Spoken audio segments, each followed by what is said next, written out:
But let's move on now to our next session, ladies and gentlemen. We're going to be discovering what's next in data analytics now. So the marketing landscape is evolving, the integration of AI and data is enhancing the way we communicate, and that's what we're talking about most of the day, actually. That's what this conference is all about. With the range of data tools available, we're able to gain valuable insights on consumer behaviour, on preferences and purchasing patterns to shape targeted campaigns. So we're going to be hearing now from experts sharing their best practice on creating more personalised, more efficient and impactful work that delivers lasting business results. So I'd like to welcome to the stage now Dr. TAMER ELTONI, SVP Digital Adjacencies and Devices. So Dr. ELTONI is the VP and he oversees the non-telco transformational businesses. He manages digital product services and assets across 6 pillars: fintech, digital insurance, digital advertising, commercial devices, and metaverse implementation. And he's got extensive experience in telecommunications as well, fintech marketing devices.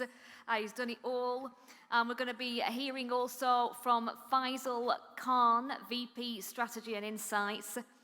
FAISAL is a big proponent of technology, a force working to make AI-driven market research and consumer intelligence a norm.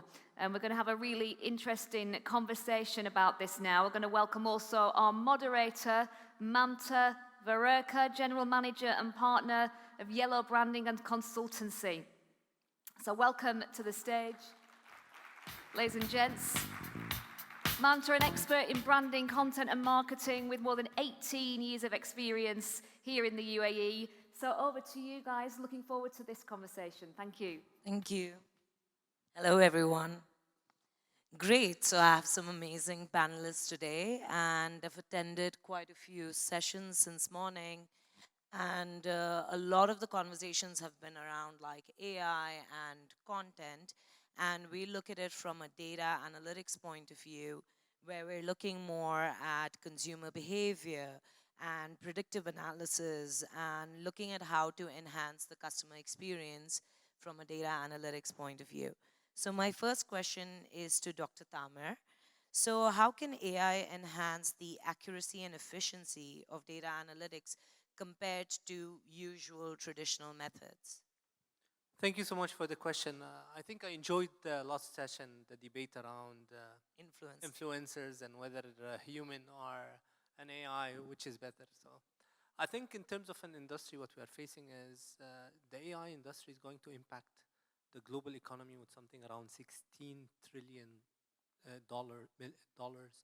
by 2030. And that's massive in terms not a small number. Of perspective. And when we look at the UAE in general, we see that the UAE is forefronting AI and is planning to become a global leader.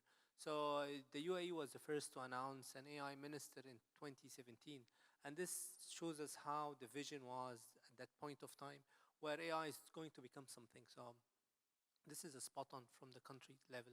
And in general, we see that there are lots of mega projects that are taking place, whether Smart Dubai, to make things more onto the AI perspective from tourism, transport, and energy, or Abu Dhabi AI Lab, which is an innovative place where they are planning to lead on AI. For us at Eand, we are taking AI to the next level. So we're very serious around how we do AI, and accordingly, we launched last year the first world autonomous AI-powered store. So this is a store that is fully unmanned and it's fully autonomous. So if you look at data when it comes to all what's going on in terms of analytics, we find that mainly AI would help us into changing the traditional way where we do analytics. And mainly when it comes to 4 main parts. One is speed and volume. So AI can make speed of analytics 60,000 times more than what currently is happening. And if you can imagine the spectrum of such implementation, how it can take analytics to the different level. In addition to speed comes accuracy. Yeah. The traditional way of analytics give us accuracy of around 60 to 70%. Once you start using AI technology, the accuracy jumps up to 90%, which is a different level when it comes to accuracy of data. Then we move move into the third element, which is automation. And automation is very important here because 80% of what is being done can be replicated by AI. So there can be complete transformation when it comes to automation, and it will also eliminate 50% of human error. The final part is around predictive and predictive analytics.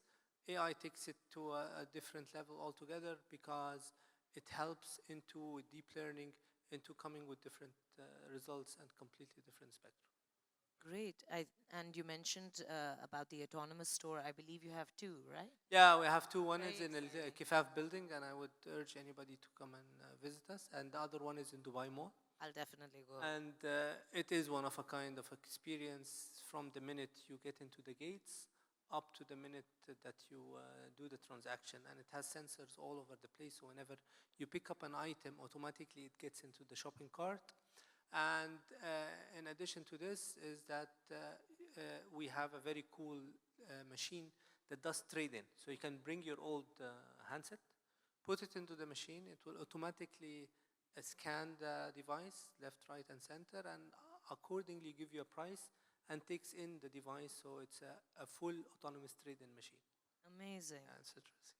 Great. My next question is for you, Faisal. So what are the most promising AI tools or techniques that brands are using now in order to define their digital marketing strategies?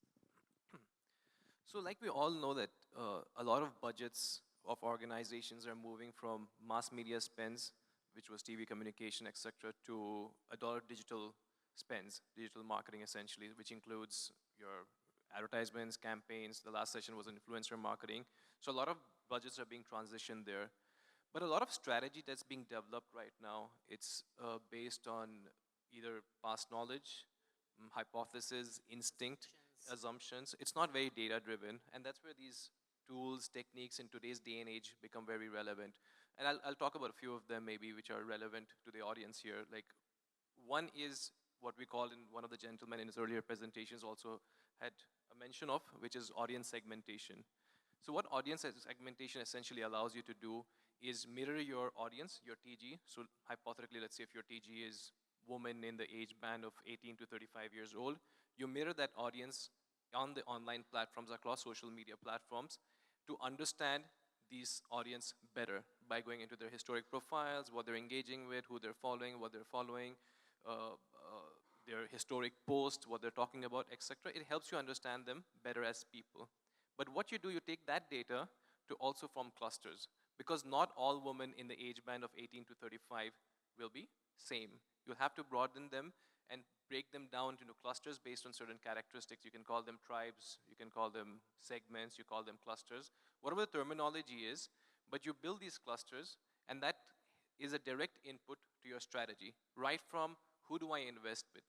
For example, there could be a segment or a cluster of people within that audience which is of 40% size versus another segment which, let's say, a 12% size. So you can very clearly allocate your budgets accordingly, and what you communicate to them, where do you communicate to them, how do you communicate to them. There could be a certain audience you'd want to reach out on Snapchat versus another audience which you'd want to reach out on, let's say, TikTok, or another one even on Twitter, X, sorry. But these are strategies that you can build. So this is more from an input perspective.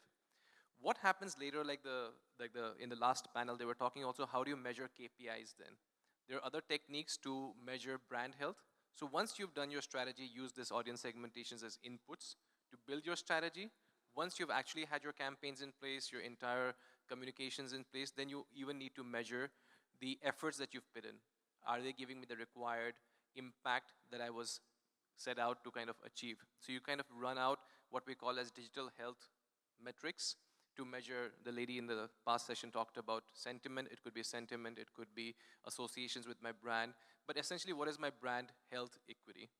So these kind of form these are different techniques. There are, of course, many more, but broadly in terms of what kind of data that helps you input, and how do you kind of go about measuring it, and all this is AI driven and based on AI models and algorithms. I think that's super interesting when it comes to data collection and looking at insights, utilizing AI, because today's customer is also very different, right? Like I've been doing this for a long time now. So before it was very brand speaking to consumers and it's one-way communication. And now the consumers have a voice and they want to see content that's relevant to them, that doesn't classify them as an 18 to 24-year-old woman, so you must like pink. I can't think of anything else. So I think that's really interesting to further segment your audiences. And yeah, like you mentioned, I think Irfan from IBM was also saying, like, instead of grouping them into demographics and psychographics, but really identifying the customer as a person and serving the right kind of content that's going to impact their lives. I think it's very, very interesting. Great. Tamer, we don't have much time, so we have time for like one more question. So can you provide an example of how Eand has used AI to personalize their communications to customers? Well, this is a very good question. In addition to the autonomous store that I mentioned, we have worked on different initiatives where AI is the core. One of which was the FinTech exercise. So we have a FinTech products that are based on AI. And accordingly, it looks into the customer profile, his credit score, it links to his ability to pay or not, and accordingly giving him specific offers based on his ability and his credit score and his credit history. So this is one of the initiatives. The other one is that we have a platform where it does sort of targeted campaigns and activities, and it's based on anonymized data. So we don't reveal the customer data, but we do sort of profiling. So we identify the customer interest, and this is based on deep learning, where we understand his search pattern, his purchase pattern, lots of data that we have, and accordingly we give targeted campaigns based on these profiles. This is a platform that we open also for publishers, which come and say, okay, I would like to target, for example, all female that are of age X that are interested in watches or cars. And accordingly, we target these campaigns without revealing the customer information. And these systems nowadays are very important, as you rightly mentioned, and as Faisal mentioned. When it comes to segmenting, it's like there is no one size fits all anymore. Yeah, yeah. I think it's interesting because the first one with the fintech product, you've spoken about how AI and data helps you make business decisions. So this is an ideal customer. They have a long installment plan, and this one is a high-risk customer. So from a business decision point of view, but from a marketing side as well, this further segmentation and targeted campaigns, because I mean, as Eand, you're sitting on large data sets, so you need AI for efficiency, speed, accuracy, all of that. Yeah, and as they say, AI is fed on data, so yeah, that's very important to have the right data and accordingly to build the models based on that. Yeah, great. And can you share some case study as part of like Sila, where you've seen how communications have performed better and more personalized with AI? Yeah, so there are multiple case studies in terms of how you can achieve better ROI. So most of the case studies, the objective we get is around driving ROI. So one of the examples, there are a couple of examples, but I just pick out one of the examples that we did work with a leading foods company that operates in Saudi with 20 plus categories based in Riyadh. But so they were essentially planning their media planning digital spends, and they wanted to measure their digital spends against ROI in terms of how effective are my spends in achieving the KPIs I'm set out to achieve across the different digital platforms. And a lot of this analysis was based on first-party data, where you understand the performance of the different campaigns along with the spends to arrive at the efficacy, to measure the efficacy of each platform and its role in serving in kind of achieving the KPI. What we did as an end result is not only measure that data and the performance from a historic perspective, but that data helped us create what Dr. Tamer was also talking about, a predictive model. Yeah. So we created a predictive model and saying that if this is the KPI you want to reach, what is the calculator? It's almost like a calculator that helped them split out the spends they should do for each of the platforms to get or achieve that KPI. So this one example, but there are various examples in terms of that help you drive ROIs. One very short one is influencer effectiveness, because that just came up in the previous one, is really again measuring the performance of each of your influencers and how effective they have been, again from a ROI perspective. And you can literally, after a year's time, let's say if you've worked and had collaborations for a year's time, based on that data, you can arrive at how effective each one of them has been to be able to plan for your next year's strategy. Yeah, I think we have time for one more question. So, Dr. Tamer, you mentioned how UAE, Dubai, Abu Dhabi is at the forefront in terms of adoption of AI with the AI Academy and things. But what challenges do you think that marketeers and brands face today? Like, how has the adoption rate been? What is the apprehension? I'd just like to understand that. Excellent question. When you speak to any of the CFOs of any company, they all believe in AI, and they want to do it. 83% of the companies claim that they are into AI. However, the main challenge is cost. Cost is a very important factor that affects the adoption of AI, because it is still a costly technology to implement. The second one is around available skills. So the skill gap is an issue. And if you look at, there is an estimation by 2025, there will be 85 million jobs that would be eliminated because of AI. Meanwhile, there is always two sides of a coin, as we say. There will be 100 million jobs that will be created because of AI. So there is a 15 million incremental, and these are all skilled jobs of new calibers, new skills altogether. So the availability skills in this field is a challenge. The last one is the integration and the implementation between old legacy systems and the new systems that would adopt AI. So this is something that the IT is staying awake at night, how they would implement such systems with the legacy systems that are there. Do you think that there's any other? I think the biggest one is resistance. It goes back to the basic laws of Newton. So you will always be resistant to change. And I think that's the biggest barrier. While you know the advantages, there will always be resistance, whether there was historically, whether when you moved from manual to, let's say, even calculators, that resistance would have been there. And it's the same analogy in today's time. And the other area is one skill set, but I think also generally it's a black hole. AI is a black hole. We're all sitting here talking about AI, but I don't think any one of us has really understands AI to its full capacity. We might understand different aspects of AI, but it's an evolving field.